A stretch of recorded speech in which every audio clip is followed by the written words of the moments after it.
Today in this video, I'm gonna explain how to install APK files on iPhone with Ams1gn. Make sure you purchase and install the Ams1gn and unzip the app. App links are provided in description below. Download the APK file on your iPhone. Go to the downloaded APK file on your iPhone. Tap and hold the APK file and tap on the share option to unzip app. Once the APK is opened in unzip app, tap on the I icon beside the APK. Tap on rename. Change its name to payload and tap OK.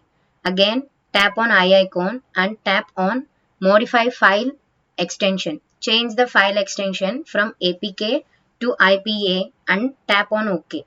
Tap on the I icon beside the APK and tap on send or open in option. Tap on the Ams1gn app to open the payload.ipa file. From Ams1gn app, tap on payload.ipa file and tap on install to install APK iPhone. If this video helped you out, please leave a like and comment down below. If this worked for you, thanks for watching.